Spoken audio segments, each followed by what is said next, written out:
found AHO Radio.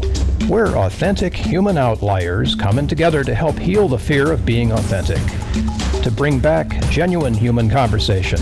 No hype, no sensationalism, just honest talk about the critical issues affecting society, affecting humankind.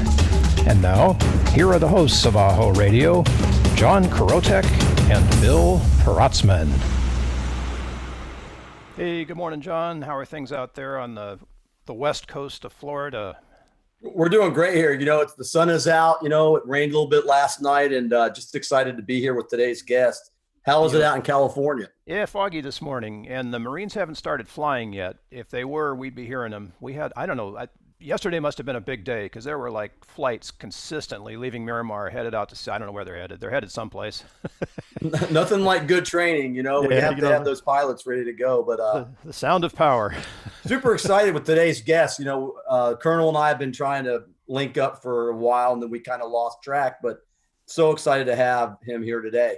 Oh my gosh, I am thrilled too. It's been a long time since I got to actually stand next to David Sutherland and shake his hand and say thank you, because that was, I don't know, it was years ago. David was still working for a big organization that we all know, but it's one of these things. AHO Radio is all about getting to the authentic stuff, that's sort of under the hood of what the guests do, and the guests are all remarkable in this way, that there's something deep inside the core that makes them all want to do what they do. And come to the table with just amazing stuff. And it's really cool because behind the scenes, behind all the the limelights and all the big names that you hear out there, there are people who are just doing what they do in a powerful, quiet, consistent way. And Colonel David Sutherland is one of those people. So I don't want to do the big reveal on all that, but I'd like to welcome David this morning as a very substantial individual with a huge influence that has happened to change the way that we do things in a certain sector of the world. I'm being very nebulous here on purpose, David, so we'll get to that in a bit. But this morning I'd like to welcome you, sir, as a father and a leader and someone who's had that kind of consistent influence in our world in a very powerful way. So David Sutherland, good morning. Welcome to AHO Radio. Thanks, guys. I appreciate the opportunity to be here. Oh my gosh. So we were talking beforehand, and it turns out that all of us have sons. And one of the things that's so remarkable as a father is being able to have some kind of an influence, you hope, in a good way, on your son. And let's begin there, because David, I want to know, when did you first know that your life would be one of service? How did that happen?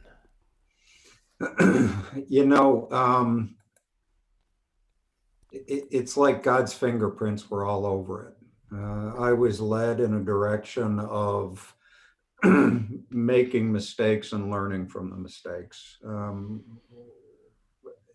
so when I was in college at Bowling Green State University, I felt like I didn't fit in. I felt like I didn't belong. And the power of humiliation when you feel like you don't belong someplace is overwhelming. And it actually came from that guidance, that direction, that purpose came from my father. And as I went to him one day and said, I'm thinking of dropping out of college, I just don't know why I'm here. He said, before you do that, go by and check out the ROTC program at Bowling Green State University. He said, if you want to drop out, and I told him I was going to join the Army. And he said, before you do that, go and check out the ROTC program. And I did. And I walked into the detachment at Bowling Green the next day, and it was like God's fingerprints were all over it. I felt like I fit in. I felt like I belonged. And the next time I felt that way was when I reported to Fort Benning, Georgia, after being commissioned a second lieutenant at Bowling Green State University and reported into Benning as an infantry officer. And I just felt like I belonged in some sort of service capacity. And fortunately for me, it was 30 years of a life-calling career that led me to that. And then, that's just ingrained in you, and that at a certain point, that desire to serve. And I think we're all who have served in the military and have experienced that selfless service are wired to serve. Appreciate your candor, sir. One thing that you point out, that we're all aware of is, life is a series of decisions that we make. And the beautiful thing about America is we have the opportunity to choose. And it's amazing how those influencers, like your dad telling you that little thing, how it directed you on a course that many of us who have served do understand the commitment to something much larger than ourselves. And you couldn't have said it more eloquently, that those types of people tend to find a place to fit in. And service to the community and to the nation, millions of people who don't even really know those who serve, need to hear that kind of story, that it does take a special person, not that we're better, but a special person who understands the commitment and the selfless sacrifice that those who wear the uniform, including law enforcement. Yeah, my views on leadership evolved over 30 years of watching young men and women go places most people can't even imagine, and doing things that people can't even fathom. They're brave, they're resilient, they're courageous, and they're kind. But when we define leadership, which the Army defines as a process of influencing people by providing purpose, direction, and motivation in order to accomplish the mission and improve the organization, those are the two outcomes that leadership does. It's improve the organization and accomplish the mission. And so you have to be clear on what the mission is, what the goals of the organization are, and then you can provide that purpose, direction, and motivation. We talk about authentic leadership. And authentic leadership has certain traits and certain characteristics. But once you're influenced by others, for me, my father, and provided that purpose, direction, and motivation, things become much more empowering. And empowerment begins with knowledge, which goes beyond job training. It's why are we here? What are we doing? What's important about what we're doing? And then have those core values that you live up to, not only your family, but the core values of the organization and what you want the organization to be. David, these sound like human principles to me, and I'm saying that because the context of this show, if anybody's watching this years from now, is June 2020. And the divisiveness that is in America right now is huge on all kinds of issues. But we know the fundamentals, the core issues, the things that make human beings go haven't changed. And they don't change because you happen to identify with one political party or another. They don't change because of your gender. They don't change because of your skin color. These are fundamental human values. And we have so many incredible examples of leadership. John and I were talking about Malcolm X and the example that he set back in the 50s and 60s. How is it that today we can surface those core values and connect them with authentic leaders who can take us from this crazy place that we're in right now to wherever it is that we need to go? And we need to go there, by the way, folks. We have to do this. That's why this is all coming up. We're in this mess because we have an opportunity to walk through it. So, David, how does one do that? How does one create that groundswell of effective, authentic leadership? Yeah, we have never had a shortage of naysayers and pessimists.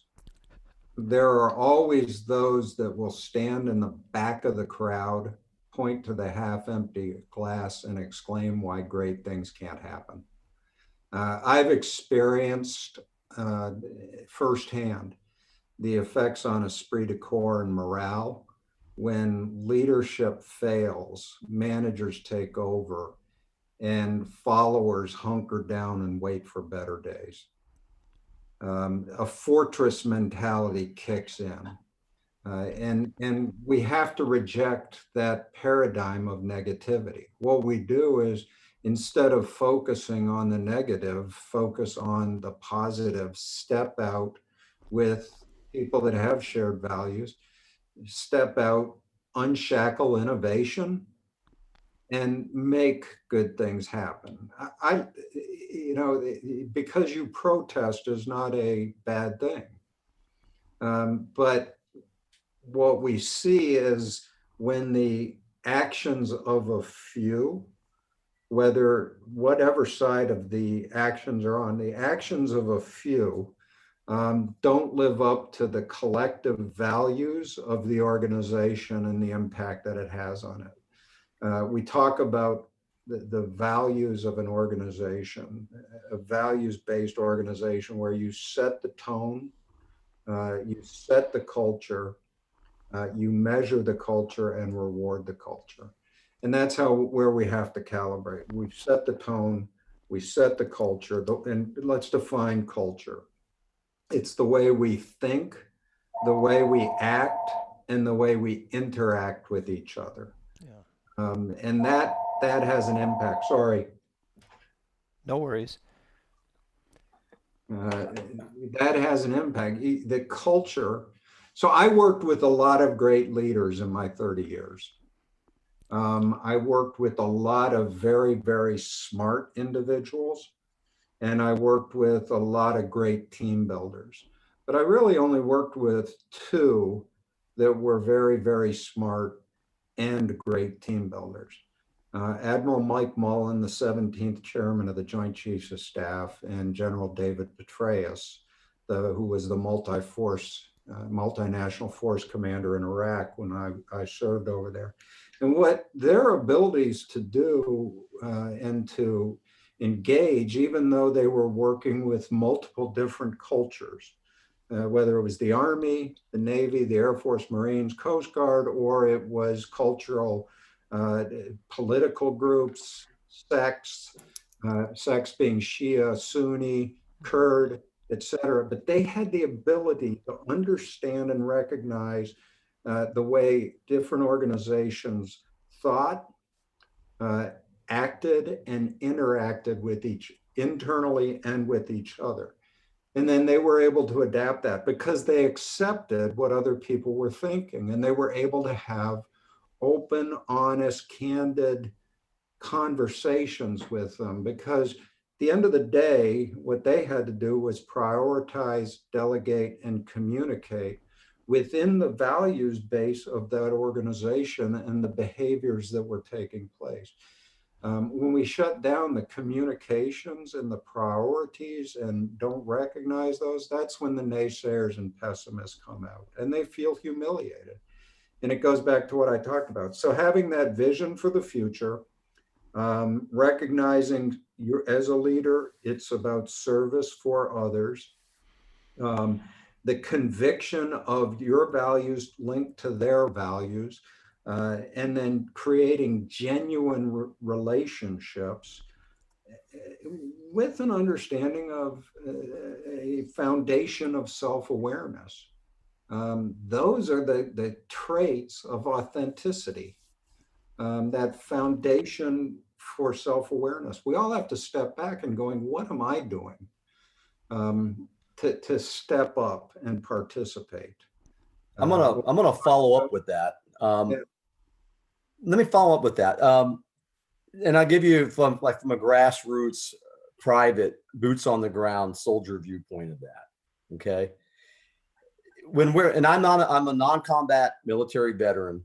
I haven't seen any of that, but I trained quite a bit for it. We had great leaders, but even in training, when we had something that we had to accomplish and it came to be very challenging, I didn't look to the left and say to my buddy, you're black or you're white, or what's your political persuasion, or what's your gender orientation. We didn't have time for that because our leadership was clear and concise in what the mission and purpose was. And I think your question, Bill, would be, how do we get to that point? And the Colonel explained it very eloquently. When the mission is delegated in a clear and concise way, And the people, boots to the ground level, buy into it. They believe in it with all of their heart. And then all the negative things that we see so much of gets, I guess, diminished somewhat. And I think that supports, of course, David's looking at it from a command, and I'm trying to look at it from the private. And somewhere in the middle, you find that common ground. And I think that it's important to understand that for people that are the followers. That's doesn't matter your rank in the military. It's the intersection of values and behaviors. The intersection of values and behaviors in the Army. You and I both understand the values of the United States Army are loyalty, duty, respect, selfless service, honor, integrity, and personal courage. That's ingrained in everyone from private to general officer. And it's ingrained in you from the day you come in. But it wasn't always that way. You served from 86 to 89, right? In the active duty, then a few years in the reserves after that. Right. And I came in, and my commission was in 1982, and I came on active duty in 1983. Remember, at that time, we were just becoming a values-based institution. Prior to that, in the 70s, and even prior to that, we focused on the mission, but there wasn't a shared value or values in the organization. So it was a draft. People didn't want to be there. Then we rebuilt. In the early 80s. We started to rebuild in the early 80s. But really what took us from a Gallup poll done in the 70s that recognized the military as one of the least respected institutions in America to where we are today. For the past almost 30 years, the military's been regarded as the most respected institution in America, is because of the values that we have to live up to.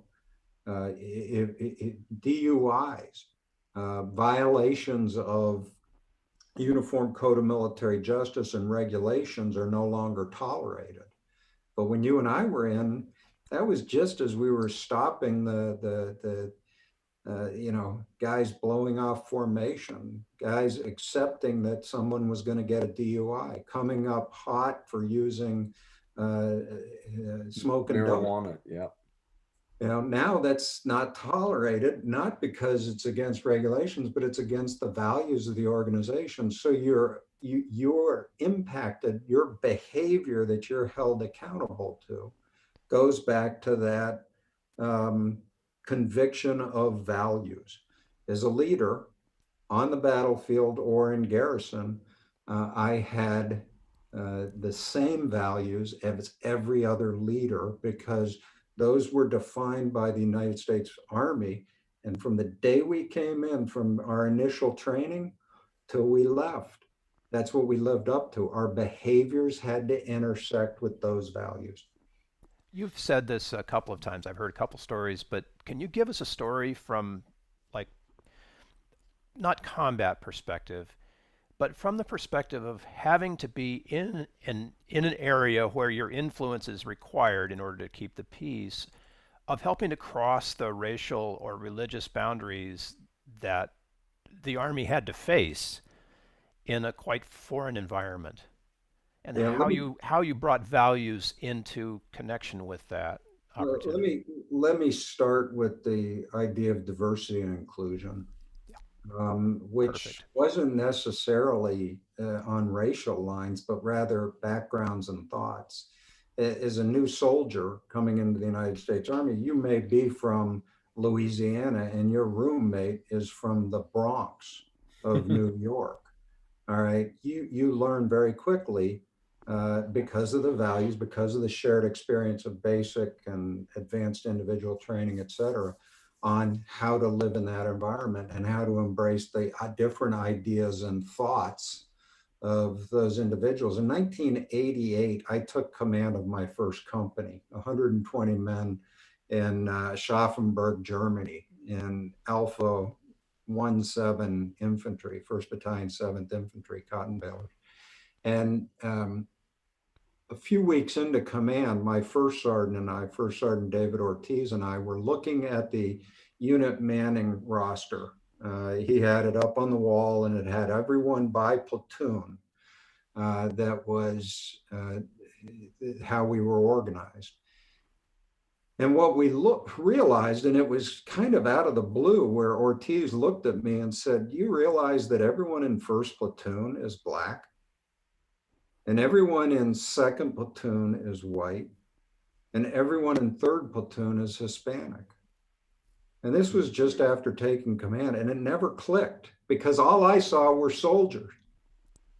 That's all I recognized. So John, you're talking about the NCO, the keepers of the standards, which is what you have to have in any organization, are those individuals that keep the standards. And Ortiz intuitively realized that our diversity of thought, of background, of experience was not non-existent, because we'd set up, where people with similar backgrounds were in the same platoon. And so we reorganized the entire company to create more diversity and inclusion for different thoughts, different engagements, different cultures, different backgrounds, the way we think, the way we act, and the way we interact with each other. And it was that took our company from one that had significant discipline problems to all of a sudden one that had great confidence in each other, significant competence, and the discipline improved because we were able to share different viewpoints and different ideas. I think the traits of a leader, not just an authentic leader, but the traits of a leader come down to a couple different things. One is character, another one is knowledge, another one is pressure, and the last one is motivation. Leadership is what we do. Character is who we are. Following through on an obligation, even when the initial motivation is gone. Leadership is what we do. Knowledge is what we impart on each other and those around us. Pressure is what we endure. Doing the right thing, even when no one's watching. Leading by example, that's pressure. Brave leaders go to uncomfortable places. And lastly is motivation. It's what we inspire others to achieve their capacity for greatness. So that's a real world story in garrison. In the field, I commanded the coalition forces in Diyala province during surge operations in Iraq, the volatile Diyala province. Diyala was a bellwether of tribes, of industry, of agriculture. It was a labyrinth of different things. I had Sunni resurgence, Shia domination, Iranian influence, Kurdish expansion, and Al-Qaeda, all in this one area just on the border of Iran and northeast of Baghdad. And I had 25 major tribes, 100 sub-tribes, and 17 paramount sheikhs that could trace their ancestry back to the Ottoman Empire. That's a lot of egos in one room. And what I realized was it wasn't going to be a quick fix, because we had to recognize and understand on a broad level what were their concerns. On a smaller level, who were those leaders, those charismatic individuals that could really help influence others, that were charismatic because they were concerned about the province, their families, their neighbors, their tribes, but on a bigger level, everybody, as opposed to personal or financial gain. And that came from a lot of engagements. It came from a lot of genuine relationships that had to be developed. Was this throughout the And company or at the leadership level or? this was the brigade level. When I commanded a brigade, about 5,000 troops in the province. Uh, and the province was the size of Rhode Island. Now it was at every level, from platoon, from private on up to me. We had to develop genuine relationships with the people that wanted to make positive difference in the country. So we had to train, we had to educate, we had to empower them, the service members, with knowledge of what we were accomplishing, how we were accomplishing it, why it was important to accomplish what we were trying to do, and that we couldn't kill our way out of the situation. We had to work with the people of Diyala and try to make it better, but there were bad people. Like I said, it was a labyrinth. And so the challenges we faced was we didn't want to create non-thinking robots. That knowledge that we imparted on our service members and on the people of Diyala was empowerment of what the future could look like. And we had to listen to them. We had to realize we had two ears and one mouth for a reason. So shut up and listen to what their concerns were, because we were going to leave. And it's the same thing here that we see today. We've got to have what you and I were talking about earlier, that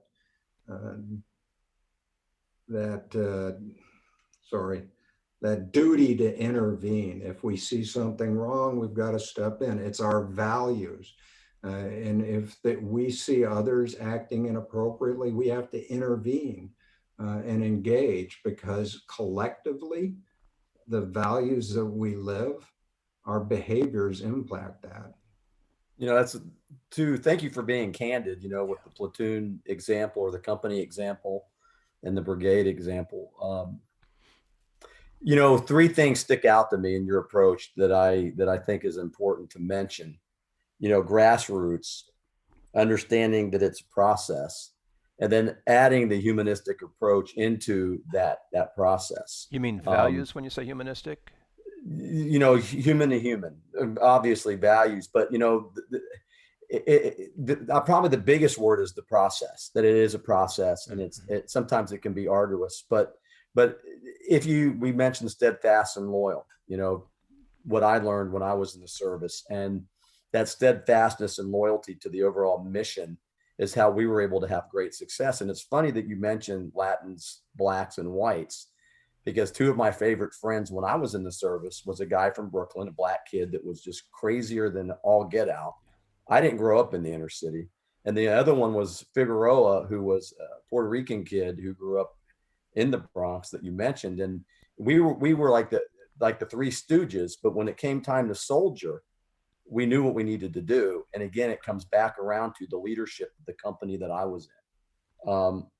But looking at your approach and what I've looked at your resume and see what you've done at the Dixon Center and your consulting service, you seem to have taken all of those lessons from the service, because you're a feel great officer, and you've managed to bring those into the transition and veteran benefit world. And tell us a little bit about that, how you've been able, sir, to transition those things that you learned as a field grade officer in the U.S. Army to being now in the role at the Dixon Center and also with your consulting firm. I went from one life calling career to another. I wasn't just looking for a post service job when I left the military. I was looking to work with people I trusted, admired, and respected.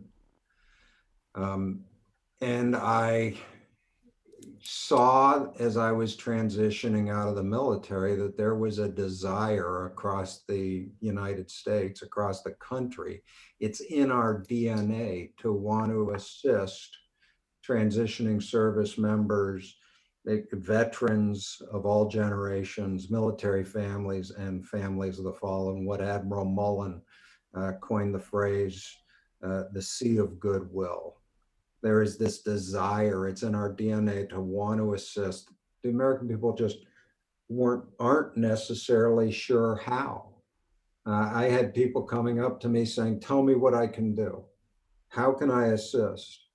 And it really came about this idea, this concept of a couple different companies of how do we leverage and harness what exists inside communities already that can provide direct services through employment, education, and well-being to our veterans and military families. They're amazing young people. You just got to get them started and they're going to thrive. But they come home to an epidemic of disconnection. So I decided as I was transitioning out to start an organization that could be that conduit with community-based organizations that already exist, not to create new programs, but to take what exists inside communities and get them to include veterans and their families. So that was the concept behind the Center for Military and Veteran Services, which we refer to formally as Dixon Center for Military and Veteran Services. A nonprofit, not a standalone, it's part of the FedCap group, which is an international nonprofit organization. I didn't know anything about running or starting a nonprofit. So instead of creating a new one, I did what I was saying. Go to an existing organization and getting them to help me create this program, this center of excellence that can be that conduit for advice, resource sharing, consultation, leadership, and building direct service programs within what already exists inside communities. So whether it's a college, whether it's a nonprofit, an employer that wants to employ veterans but just can't find them, doesn't know their values, doesn't know their culture, doesn't know where they are, we help them. And to date, we've helped about 30,000 different organizations and individuals find and focus on veterans in housing, affordable housing, employment to address underemployment, well-being, and access to capital for veteran entrepreneurs by creating a national network of community-based organizations. That was the Center of Excellence. That feeds my soul. Dixon Center feeds my soul. Sutherland Partnership feeds my family. That's outstanding, really. That's the consulting organization. We work with major corporations on building ethical leadership and a culture that is grounded in, that bubbles up, that is the culture. It isn't just a CEO that comes in and says, here's our values and puts a plaque on the wall, but rather we help them set the tone, set the culture, measure it, and then reward it by addressing things, removing bureaucracy, addressing challenges with cost cutting, addressing the impact on esprit de corps and morale when the employees of the organization feel like they don't fit in. So that's Sutherland Partnership. But it's all based on the simple premise of people. We believe people should succeed where they work, live, and play. Is there a way to roll that into a wider mission? Let's use the word. Who knows what that mission is right now, but sort of to fix America in the broadest possible sense? Well, I think that first off, America is not broken. I think there is a desire to right now want certainty. And what we have to recognize is with this amazing republic, the best we're ever going to get is clarity. And the clarity for me are certain values that I believe in when it comes to community success. And that is that the solutions are local. We have to stop looking at solutions, in my opinion, coming out of the national level and look at our families, our neighbors, and our community.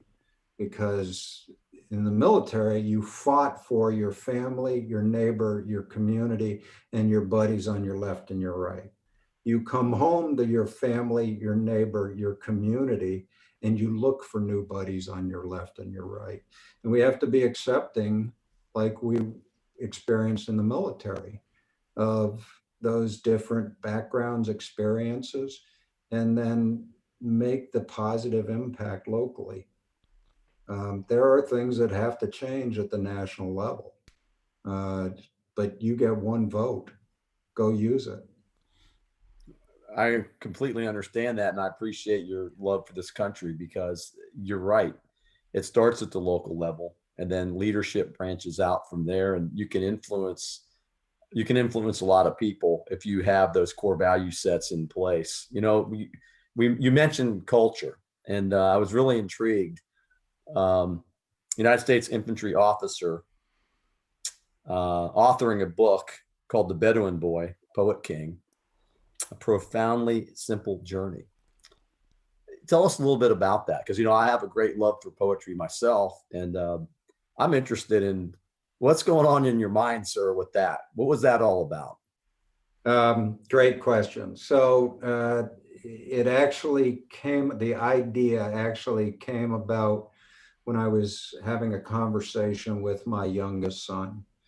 And he said, I don't know what I want to do. He graduated from East Carolina University. He moved to Park City, Utah, and was a ski instructor in Park City, Utah.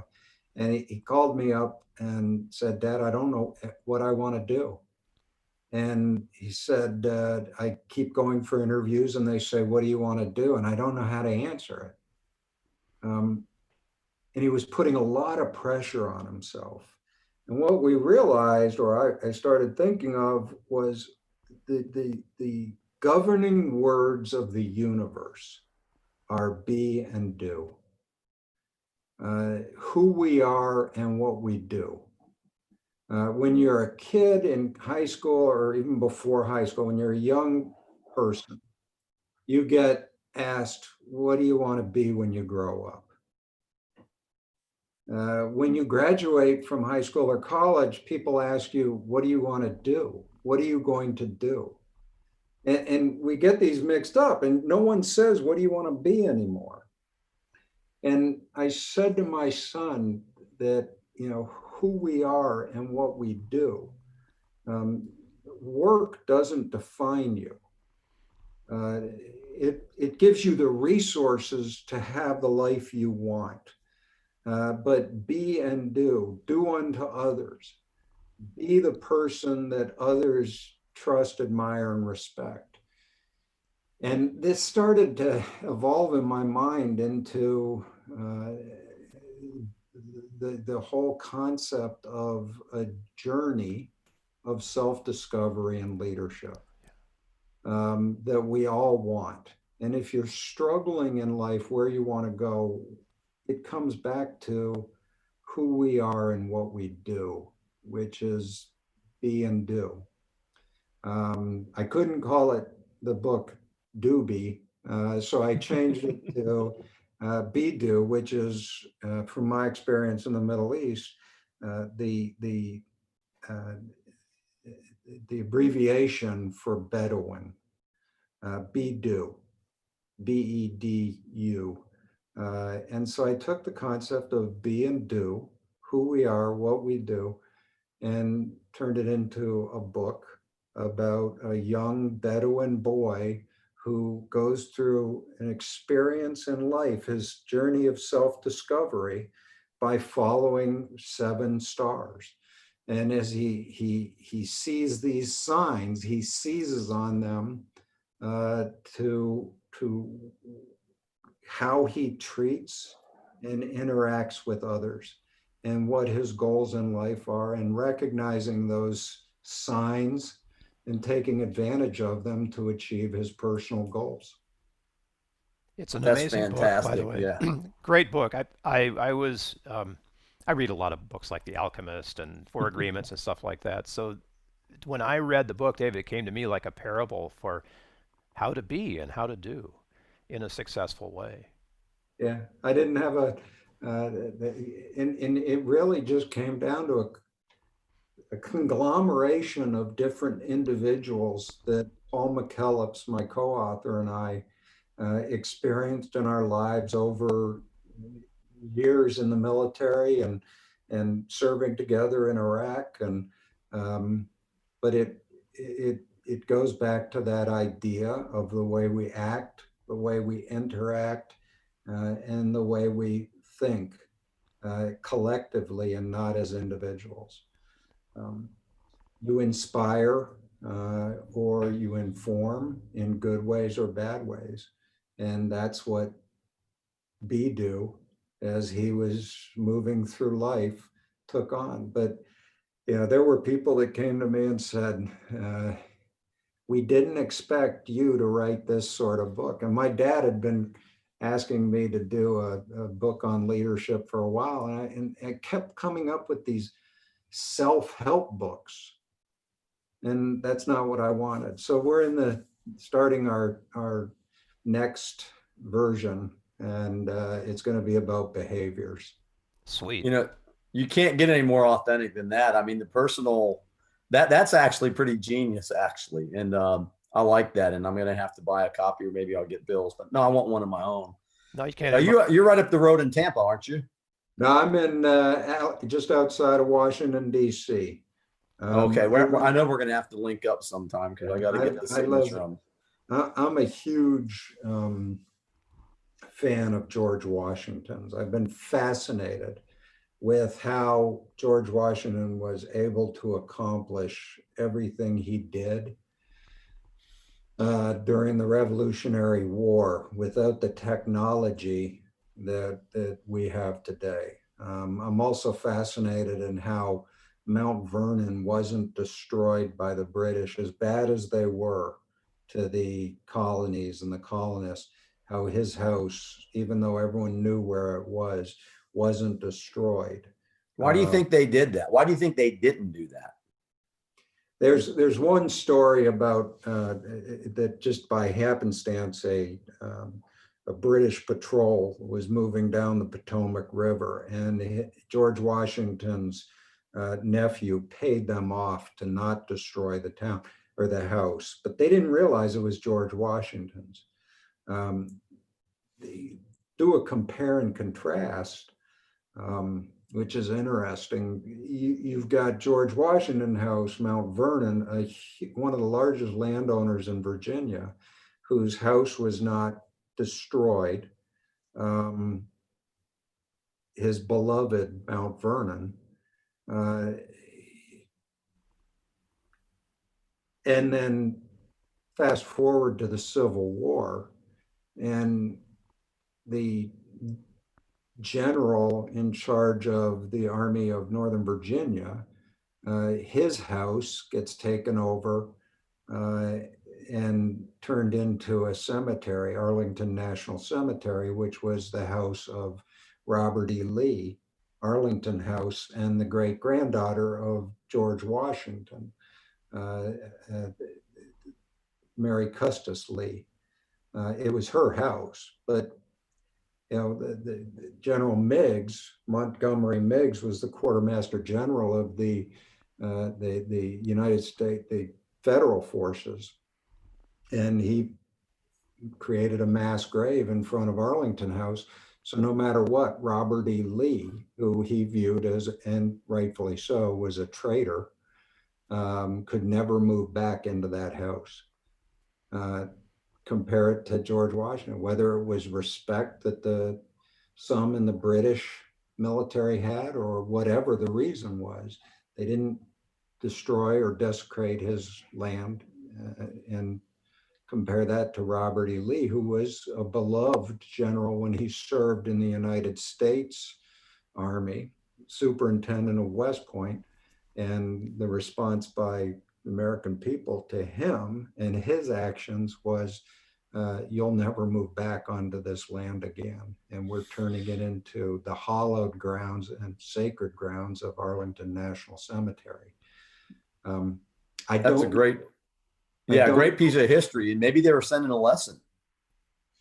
Yeah, well, that's why one of the reasons that we love living in Northern Virginia, Washington, D.C. areas, there's so much history and so much to learn from. And, one of the worst mistakes we can make is to lie about what really happened. In order to learn from the past, you have to tell the truth. And so, and that's in anything, that the greater danger to others will be that others believe your lies. And we have to be honest. And I love the fact that we're now having conversations about the reality of the individuals that were revered during the Civil War, that based on a false narrative. So I think that it's one of the things that we have to tell the truth about. And I love General Petraeus wrote a great article in the Atlantic that brought to light the reality of the situation. Not to mention that some of these people were revering and naming military installations after lost. Why would you name something after someone that lost? I know this is controversial and we didn't need to get controversial, but I look at Washington and Lee and do that comparison and contrast positive influence on others versus negative influence on others.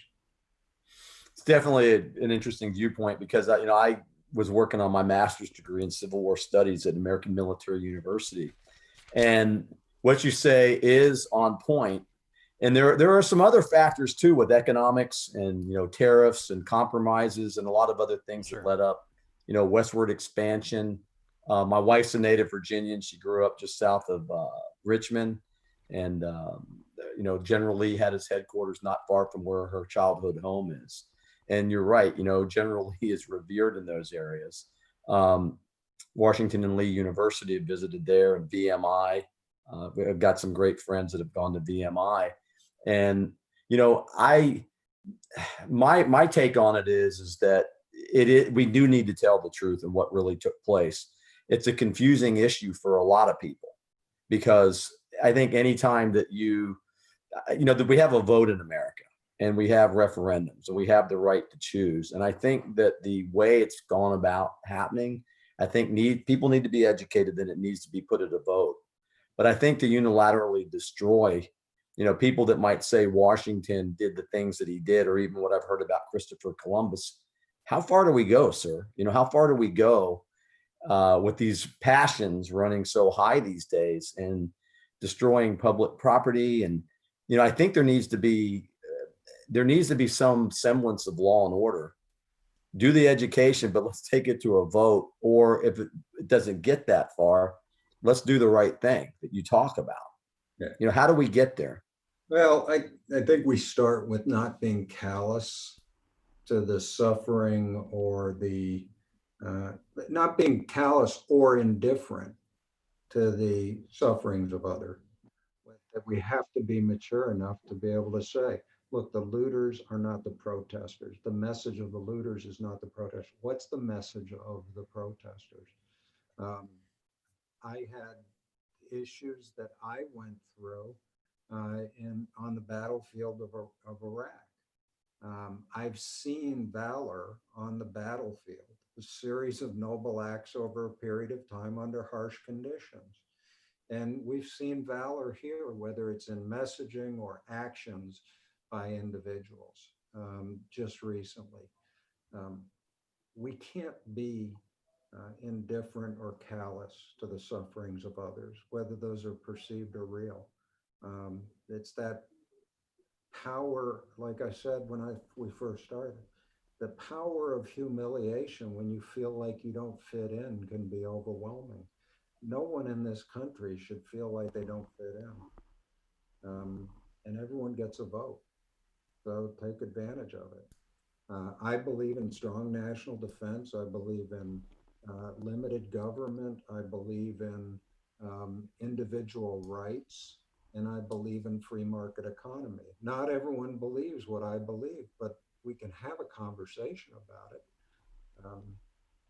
And then come to create a consensus. At the end of the day, one of the most important things of an authentic leader is he or she is a consensus builder. Hmm. And once you create that consensus, then you make positive things happen. You don't sit back and are that naysayer and pessimist that points at the half empty glass. We've got to make more authentic leaders, whatever it takes. And I've been so encouraged by the veterans who are coming home and then assuming leadership roles in their community at the grassroots, doing something that's small but powerful for people. Well, you get them started and they're going to be contributing members to their communities for years and years to come. And it didn't just start with this generation of veterans, by the way. No. It goes way back. It's all generations of Yeah, veterans. it's tradition. You know, we live on the warrior ethos. You know, for the Army, it's I will always place the mission first. I will never accept defeat. I will never quit, and I will never leave a fallen comrade. And that was built inside a culture, an organization, over years of blood, sweat, and tears, from the islands of the Pacific to the hedgerows of Europe to the frozen chosin of Korea to the rice paddies of Vietnam to the mountains of Central Asia and the deserts of Southwest Asia. We created this warrior ethos that everyone tries to live up to. I will always place the mission first. I will never accept defeat. I will never quit. And I will never leave a fallen comrade. And that's the way we think. And that's what we bring back to our communities. They're amazing young people. And you know, we're successful on the battlefield, I'm convinced today, because of what we learned from our Vietnam veterans. And we're successful when we come home because we can talk about our challenges because they couldn't. And now everyone wants to assist, everyone wants to engage. And that's what you see with the Sea of Goodwill and why we created Dixon Center for Military and Veteran Services. That's awesome. You know, one thing, you know, I was going to ask you if you had a credo or a mantra that you live by, and you seem to list quite a few mantras, and I get that, and it's nice to see that in your story, because we all have to have a mantra. And I think that your mantra speaks volumes about the bravery and about the commitment and about, you know, of the men and women of all colors and all races and religions who have made the country what it is. And I applaud your bravery in being able to voice that in a way that makes good sense and without the negativity. And it's, you know, we hear the word fair and balanced. Well, it is. It's fair and balanced. Not only that, it's real and it's legitimate. And when we talk about legitimacy, it is the authenticity that we also badly search for. You definitely have got me thinking about a lot of things. And I'm sure the people listening and viewing this interview are thinking the same thing. You know, I got one for you, sir. What does freedom mean to you? Treating everyone with dignity and respect, because people will remember what you did, not what you said. And for me, that dignity and respect is allowing people the opportunity to achieve what their potential and their desire allows them to accomplish. Without dignity and respect, there is no freedom. I believe that people have the right to achieve their full potential, no matter what they think, the way they act, within the rules of law. And so treating everyone with dignity and respect is freedom. Not telling them how to think, not telling them what they should be or what they should do, allowing them, because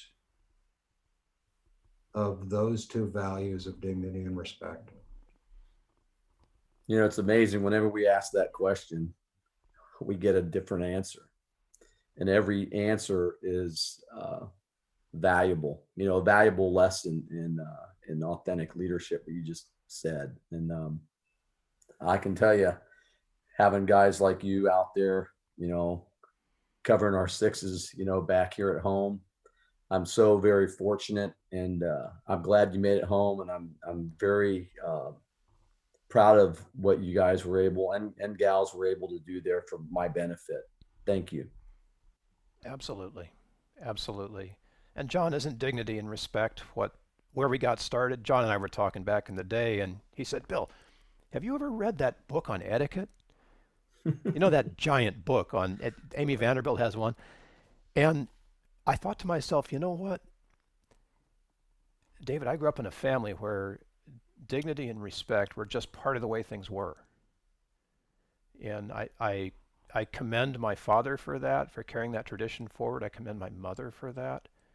I had the family around me to help me there. And what you've told me today, what I've heard you say, is that this family that supports dignity and respect is all around us right now. It's around us in the form of veterans. It's around the form of active duty. It's around us in the form of authentic leaders.